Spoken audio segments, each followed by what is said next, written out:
In a packed university hall, Pam Bondi was publicly mocked by a well-known liberal journalist, but her quiet, devastating response turned the entire crowd on its head. It was just after 6 p.m. in Tampa. The university's main auditorium at the Marshall Student Center was packed. Nearly every seat was filled with students balancing notebooks on their laps, faculty members sitting stiffly in press shirts, in a smattering of locals who'd come out of curiosity rather than affiliation. The flyer had promised a sharp discussion, the role of media and public service in a divided America. At the middle table, under the glaring white lights, sat 4 panelists, among them Pam Bondi, former Florida Attorney General, dressed in a smart navy blazer and calm confidence. To her left was Cameron Holt, a nationally syndicated journalist known for her biting segments on late-night news panels and her unapologetically liberal take. She wore a sleek black turtleneck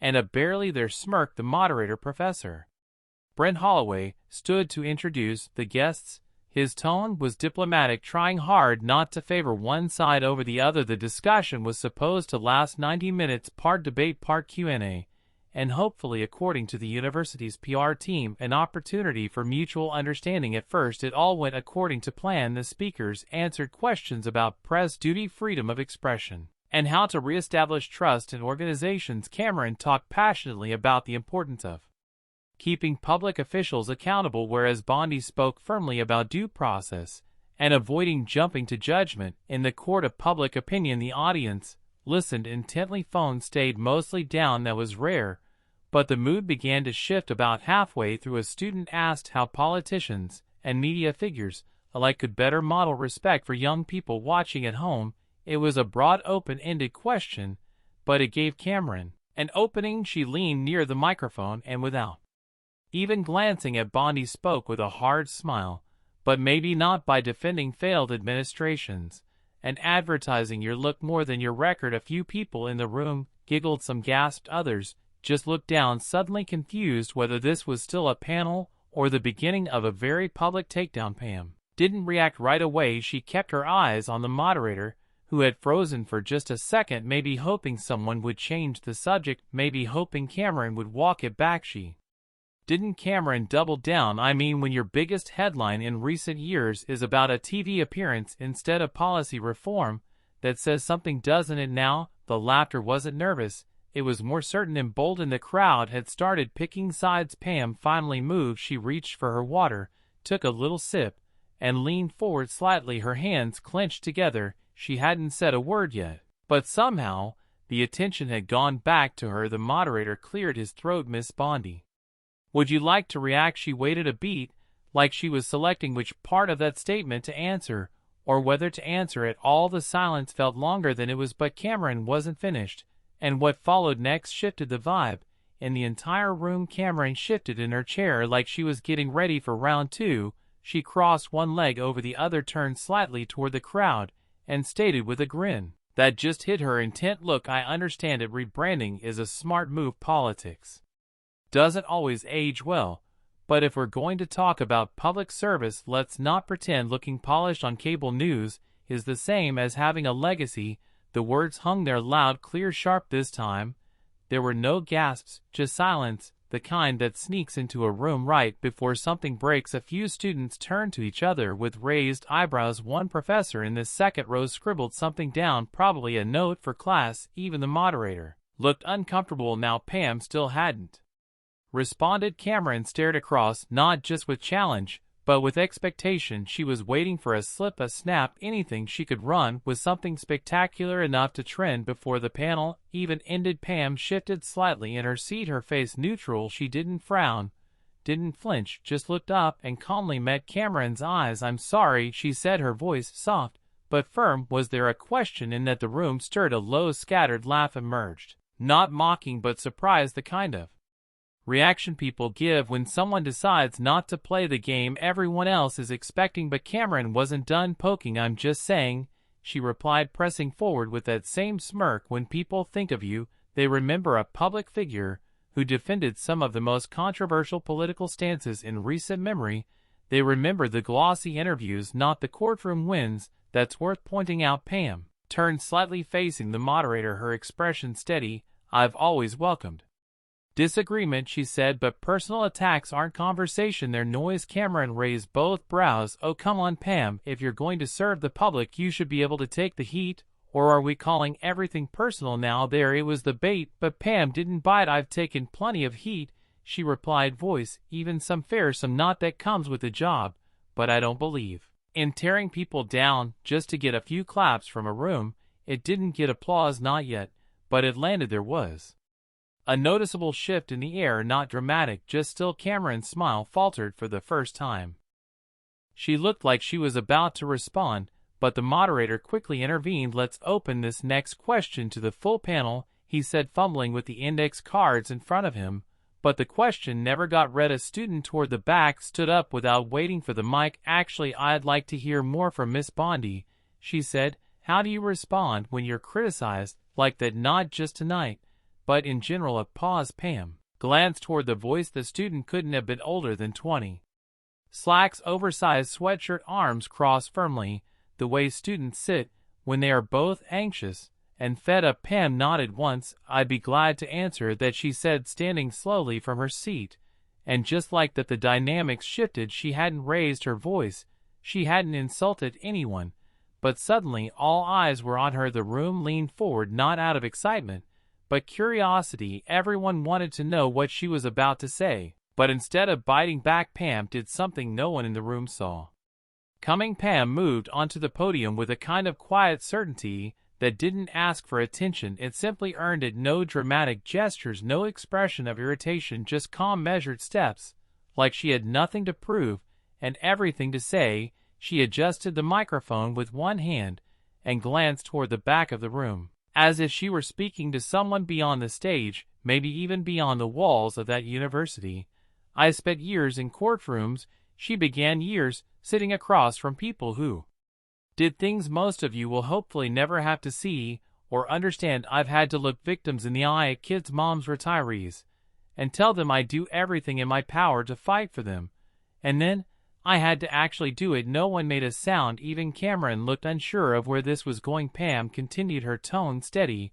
I didn't take the job because it was glamorous. And if you think defending a state in the middle of some of the hardest national conversations of our time was easy, you haven't been paying attention. She glanced briefly at Cameron, then looked away, not dismissively, just intentionally. I've been called names before, worse than what you heard tonight. I've been misquoted, mocked, even threatened. I've had protesters outside my house while I tried to make dinner for my family. I've made decisions that people disagreed with. That comes with the territory.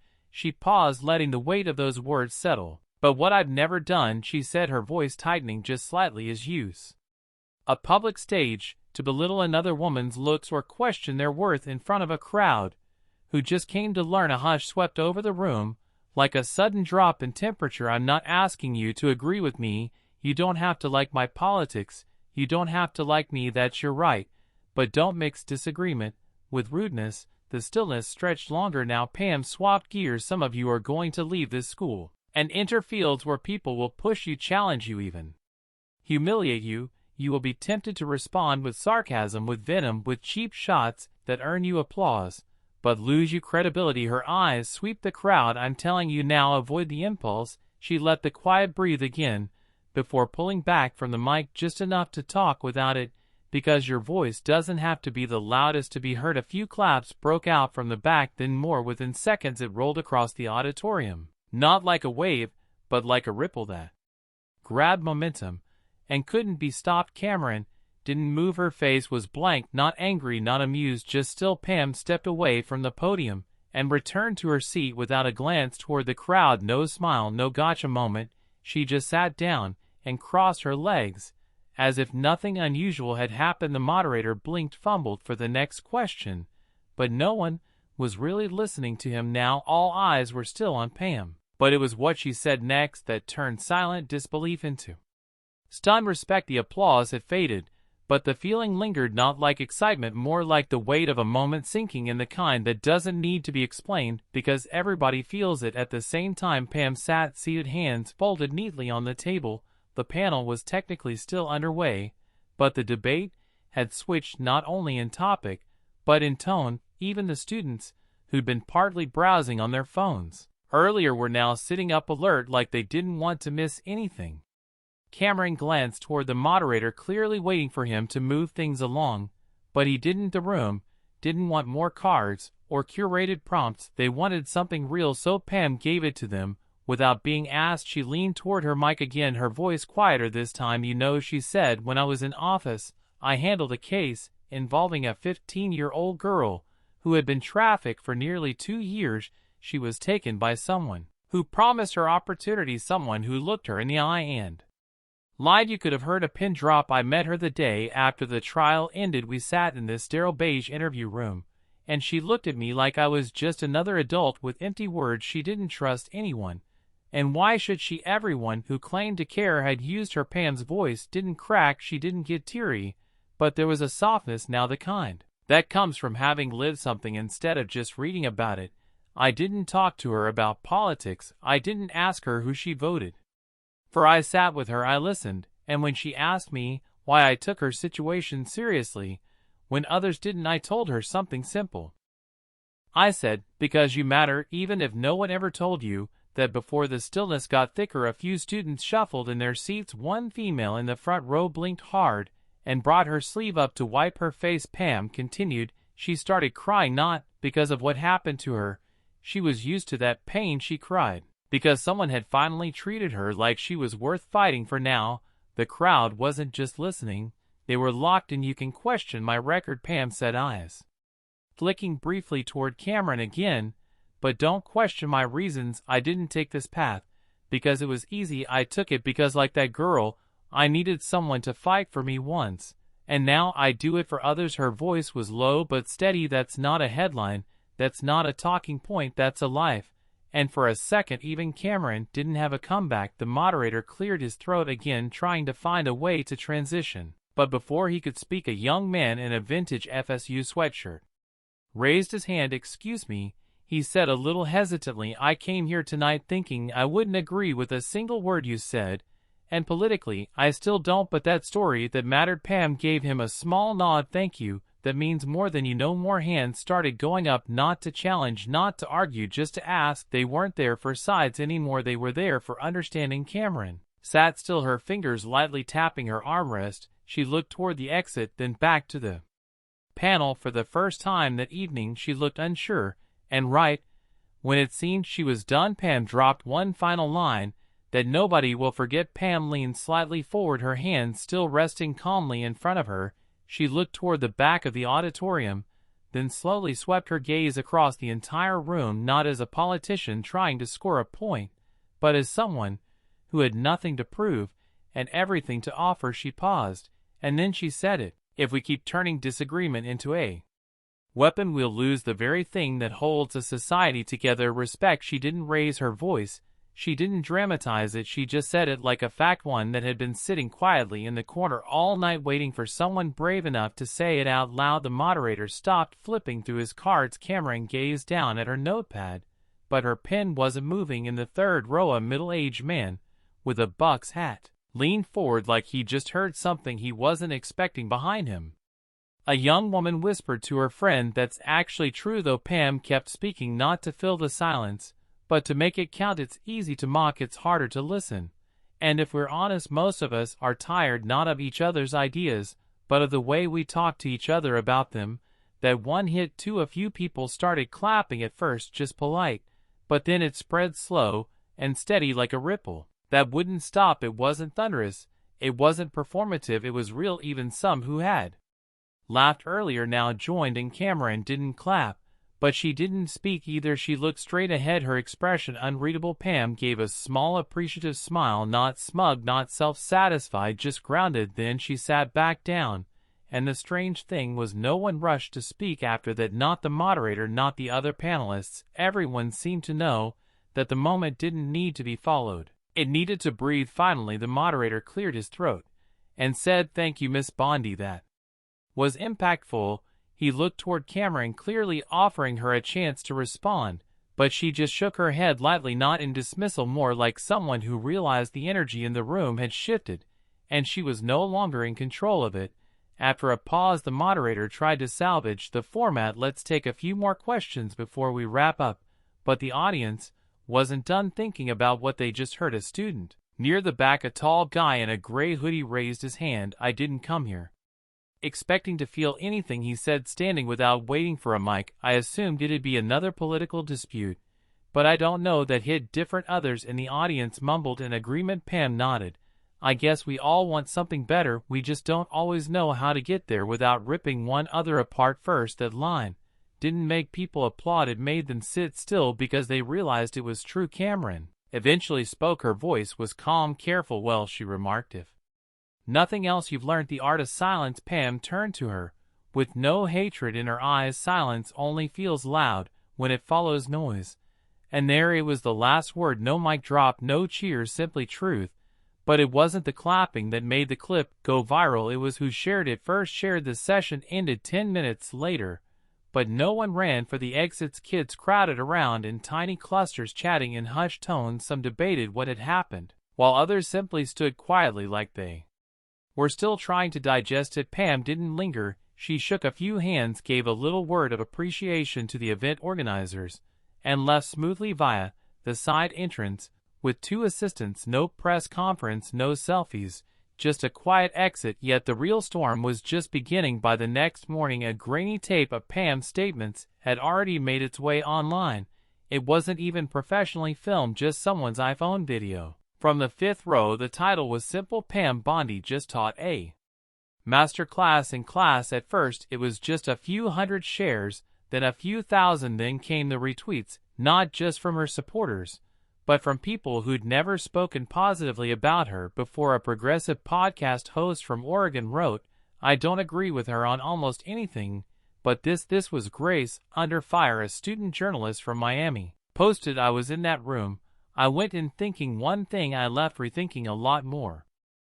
Then comes the big one, a retweet from a well-known political commentator, someone with millions of followers, who had openly criticized Bondi for years. He wrote, respect isn't partisan. This was powerful. That's when the views exploded. Clips were edited, reactions filmed, think pieces written. News outlets that would normally never give Pam Bondi the time of day suddenly aired her full remarks. Not to boost her, not even to defend her, just because people were watching. Meanwhile, Cameron Holt said nothing. She didn't post about the panel, didn't share any quotes, no behind-the-scenes shots or clever tweets. Her team declined at interview requests. When asked for comment by a morning show, her publicist said only, no statement. At this time, it wasn't a scandal. No one had screamed. Nothing technically went wrong, but people noticed something deeper, something unspoken. In a moment that could have become just another political shouting match, Pam had chosen composure, and people remembered that. The university released a short statement 2 days later thanking all panelists for their participation and promising more events that encourage thoughtful dialogue. But by then, the moment had taken on a life of its own. At coffee shops around Tampa, people were talking about the panel not because of who won or lost, but because of how one woman showed up differently. In an interview a week later, Pam was asked why she responded the way she did. She shrugged, I wasn't there to win, I was there to represent what I believe. If I had responded with anger, it would have just proven the wrong point. The journalist interviewing her asked, and what point did you want to make? Pam smiled, that you don't have to be cruel to be strong. That quote ended up on posters in classrooms, on Instagram stories, and captions shared by young women across political lines. It wasn't flashy, it wasn't dramatic, but it felt real, and that's why it spread across campuses. Conversations started bubbling up. Students who had been deeply divided began to talk about tone, not just policy. They talked about leadership, about grace, about what it really means to hold your ground without burning everything down around you. And while Cameron's silence was never explained, it didn't need to be, because in some ways her reaction, or lack of one, was the quiet acknowledgement that she'd been caught off guard, not by a zinger, not by a takedown, but by something rarer, restraint. But if you think that's where it ends, you'd be wrong. A few weeks after the panel, the buzz began to settle, but something about it stuck with people. It wasn't about politics anymore. It was about how quickly a room full of strangers had gone from laughter to stillness, not because someone yelled, but because someone didn't. In a political science class at Texas Tech, a professor played the clip during a unit on public discourse, students were asked to write a reflection on what they saw. One junior wrote, "It made me rethink how I argue. I didn't agree with her views, but I respected how she handled it. That was the thing. This wasn't about whether you leaned left or right. It was about character, dignity, the rare strength it takes to hold your ground without pushing someone else off theirs." At a community church event in Flagstaff, Arizona, a guest speaker referenced the moment, without even using names. "Sometimes the most powerful person in the room," he said, "is the one who doesn't need to win to make a point." And back at the University of South Florida, students who had attended the panel began organizing something new: monthly open forums for respectful dialogue between students of opposing views. They didn't call it a debate club.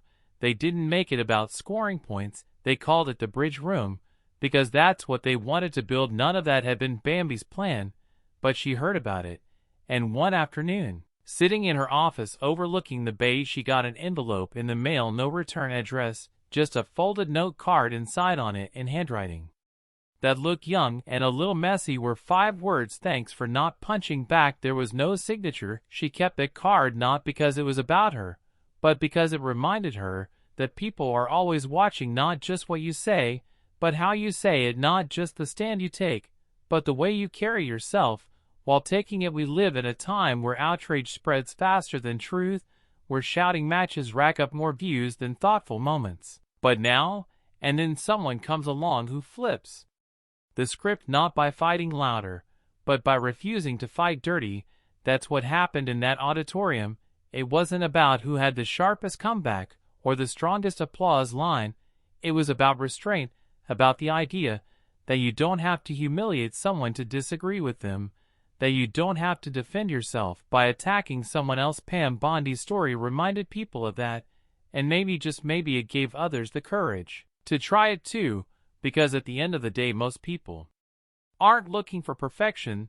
They're looking for someone to remind them that it's still possible to stand tall without stepping on someone else. And if we're lucky, we'll see more moments like that, the kind that don't just go viral, but actually leave something behind. If this story moved you even just a little, take a moment to think about how you speak to people who disagree with you. Share this video, subscribe, and stick around. There are still voices worth hearing and more stories to be told.